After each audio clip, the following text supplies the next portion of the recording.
नमस्कार। ये जो आप देख पा रहे हैं, आप लोगों को थोड़ा सा अजीब लग रहा होगा, बट ये इंडस वैली सिविलाइजेशन का स्क्रिप्ट है जो अब तक 10,000 साल के बाद भी अब तक कोई उसको पढ़ नहीं पाया है। और शायद उसको कोई पढ़ ले तो भारत का इतिहास जो हम लोग है, इतिहास में जो चीजें पढ़ रहे हैं वो शायद कुछ और भी हो सकता है। इसलिए अभी हाल ही में न्यूज में उसके बारे में है कि तमिलनाडु के चीफ मिनिस्टर एम.के. स्टालिन जी ने मतलब $1 मिलियन प्राइज घोषित किए हैं जो इंडस वैली सिविलाइजेशन के स्क्रिप्ट को पढ़ पाएगा उसके लिए। तो कितना कितना मजेदार बातें हैं, सोचिए। देखो, इतिहास क्या होता है बेटा, एक होता है प्री हिस्टोरिक पीरियड, एक होता है हिस्ट्री बोलते हैं।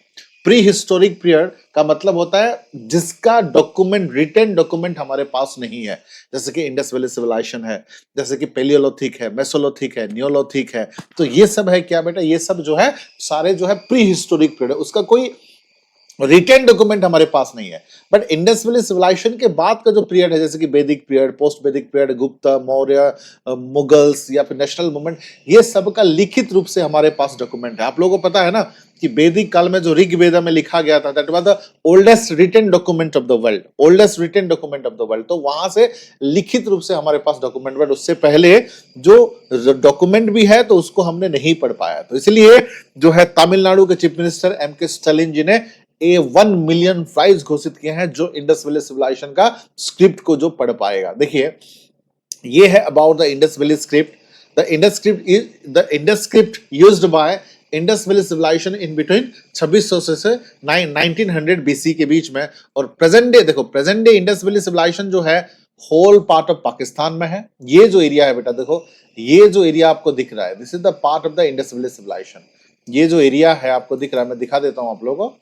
ये जो एरिया जो आपको दिख रहा है, ये जो कलरिंग में है, तो ये जो टोटल पार्ट है, this area is known as Indus valley civilization. ठीक है, जिसको सिंधु घाटी का सभ्यता भी कहा जाता है। सिंधु घाटी क्यों? क्योंकि यहां से जो है इस तरीके से ये जो है इंडस रिवर है, देखिए ये जो है इंडस रिवर है, उसका ट्रिब्यूटरीज रिवर बना हुआ है, झेलम, चेनाब, सतलुज, रवि एंड ब्यास।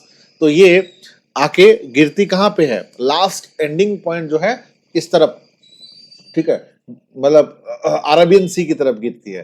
तो ये जो इंडस रिवर है और इंडस के जो ट्रिब्यूटरीज रिवर है, झेलम, चेनाब, सतलुज, रवि, ब्यास, तो ये जो एरिया है उसको सप्त सिंधवी रीजन भी कहा जाता है।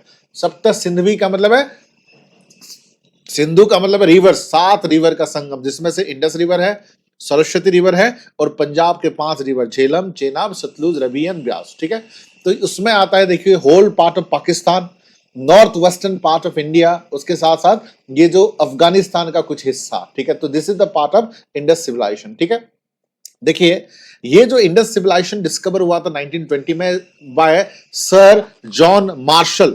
जॉन मार्शल ने उनको जो है पहले जो है इंडस वैली सिविलाइजेशन का स्क्रिप्ट जो है ये किए थे।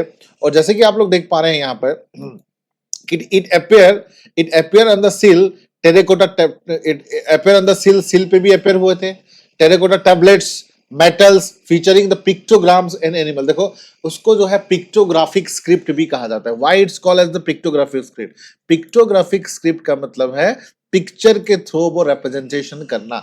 ये आप देख पा रहे हो, कोई मछली जैसा लग रहा है, कोई पेड़ पौधों जैसा लग रहा है, कोई एनिमल्स बर्ड्स टाइप लग रहा है। तो these are the symbol, almost जो है 400 से ज्यादा सिंबल वाज देयर। आज के डेट में व्हाट्सएप में आप यूज करते हो, जैसे कि इमोजीज वगैरह, हार्ट का इमोजीज, लाइक का इमोजीज, डिसलाइक का इमोजीज, विक्ट्री का इमोजीज। तो वो इमोजीज के थ्रू भी आप कम्युनिकेट करते हो अपने दोस्तों से या बॉयफ्रेंड गर्लफ्रेंड से, राइट? तो इसी प्रकार से उस टाइम पे वो लोग इशारों पे भी बात करते थे, कुछ इमोजीज टाइप उनके थे, हुआ करते थे। आप देख सकते हो, ये पिक्चर है आपके सामने, तो उसको पिक्टोग्राफिक स्क्रिप्ट कहा जाता है। पिक्टोग्राफिक स्क्रिप्ट का मतलब है they represent there emotion through different type of pictures, different type of birds, different type of animals, different type of human shape, different type of mountain, different type of reverse, उस time पे different type of human beings. तो उस time पे से वो represent करते थे। और देख सकते हैं यहाँ पर उनका जो राइटिंग स्टाइल को बोस्टोफोरन कहा गया। ये जो देखिए उनका राइटिंग स्टाइल को क्या कहा गया बेटा? बोस्टोफोरन कहा गया। बोस्टोफोरन राइटिंग स्टाइल। बोस्टोफोरन का मतलब है, देखो आप देख सकते हो, ये उनका राइटिंग स्टाइल को बोस्टोफोरन कहा गया है। बोस्टोफोरन का मतलब है, ये देखिए आप, जैसे कि ये मान लीजिए कि ये आपका पेज है मान लीजिए, ठीक है, तो फर्स्ट राइटिंग क्या होता है? राइट से लेफ्ट होता है, इस डायरेक्शन में जाता है, राइट से लेफ्ट। और सेकंड लाइन में क्या होता है? लेफ्ट टू राइट होता है, इस डायरेक्शन से होता है। अगेन थर्ड लाइन जो है राइट टू लेफ्ट होता है इस तरह का, और देन अगेन जो है राइट टू लेफ्ट होता है इस तरीके से। तो ये जो है बेटा राइट साइड है, ये राइट साइड है, और ये आपका जो है लेफ्ट साइड है। क्लियर है पॉइंट? तो first line from right to left, second from left to right, third from right to left, and then from left to right. तो जो जिगजैग मोशन में होता है उसको बोस्टोफोरन कहा गया, ध्यान रखिएगा। और पिक्टोग्राफिक स्क्रिप्ट भी है। आप जैसे कि फॉर एग्जांपल देखो, यहाँ पर लिखा गया this is an example of the text that has been written in, तो ये देख सकते हो जिगजैग मोशन में, ठीक है। उसके अलावा देखो पर्पस एंड फंक्शन की बात करें तो उसके जो स्क्रिप्ट की वजह से देखो ट्रेड होता था, पहला चीज है। टेक्स्ट का रिकॉर्ड किए जाते थे, आइडेंटिफिकेशन पता चलता था, मल्टीप्लिकेशन भी होते थे, एडिशन, और उसके साथ साथ जो स्वास्तिक का सिंबल भी है, हिंदू मिथोलॉजी के हिसाब से हम जो है स्वास्तिक का सिंबल आज के डेट में इस्तेमाल भी करते हैं। जैसे कि यहाँ पर आप देख पा रहे होगे, ये जो है बेटा स्वास्तिक का सिंबल भी है, ठीक है। स्वास्तिक का सिंबल का हमेशा रेलिवेंट रहा है। हाँ, हिटलर ने भी अपने टाइम पे स्वास्तिक का सिंबल ही इस्तेमाल किए थे। कुछ लोग तो ये भी मानते हैं कि ये यहाँ से ही कॉपी किए थे, बट एनीवे।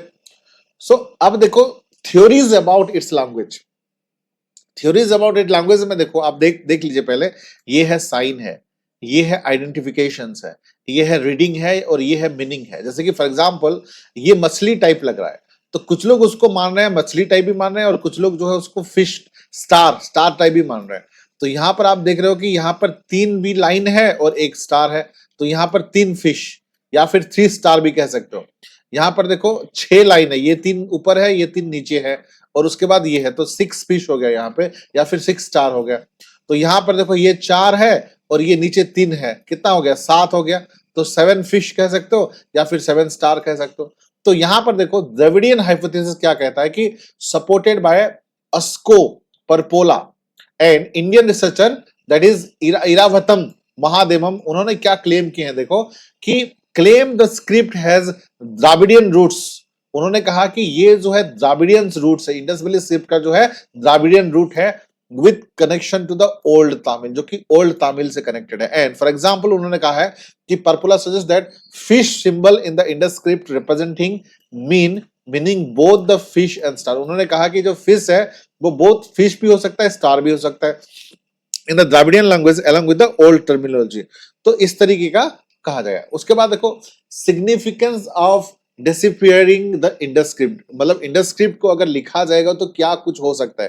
पहला चीज तो है बेटा देखो unlock Harappan language. Harappan language में जो 10,000 साल से हम लोग जो पढ़ रहे हैं वो चीजें हमें पता चल जाएगी एग्जैक्टली किस प्रकार से लिंग्विस्टिक का डेवलपमेंट हुआ है, किस प्रकार से जो है ये द्राविडियन या इंडो आर्यन से रिलेटेड है, ये सब चीजें हमें पता चलेगा।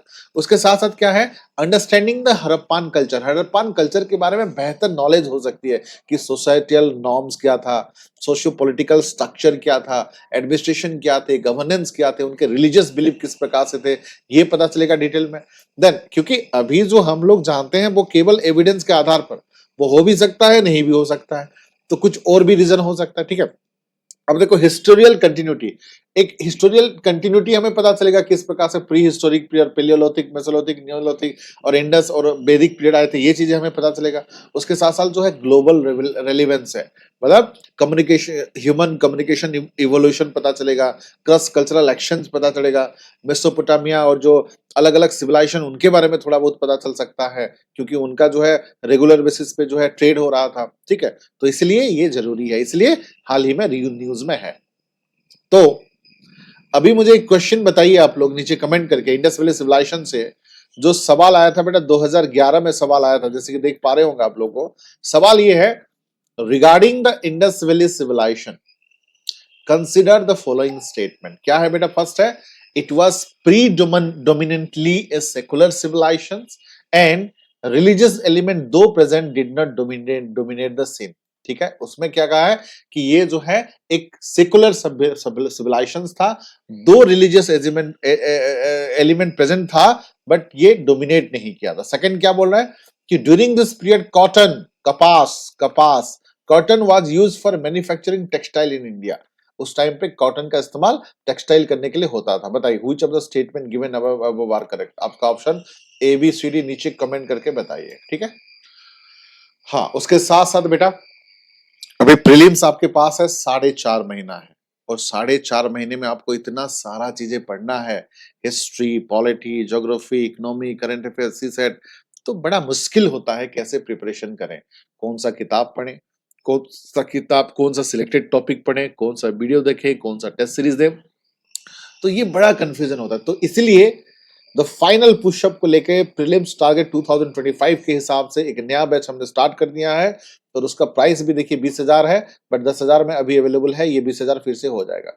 तो आप लोगों के लिए एक जबरदस्त मौका है, उसका फायदा उठा सकते हो और इस नंबर पे 85270007 ये जो नंबर है उस पे जो है आप जो है कांटेक्ट कर सकते हो, डायरेक्टली मेंटरशिप भी ले सकते हो। उसके अलावा इंस्टाग्राम, टेलीग्राम और फेसबुक में भी आप ज्वाइन कर सकते हैं। उसके अलावा यूपीएससी का फाउंडेशन बैच हमने शुरुआत कर दिया है, ठीक है। ये तो था बेटा, ये था आपका यूपीएससी प्रीलिम्स जो है, प्रीलिम्स स्पेसिफिक। अब जो है दोज आर प्रिपेयरिंग फॉर 2026 उनके लिए भी बैच हमने स्टार्ट कर दिया, उसका केवल जो है 15,000 है। आप इस नंबर पे कांटेक्ट कर सकते हो, बने रह सकते हो, ठीक है। तो ऐसे मजेदार वीडियोस के लिए चैनल के साथ बने रहिए, शेयर करिए, सब्सक्राइब करिए और लाइक करिए। Thank you.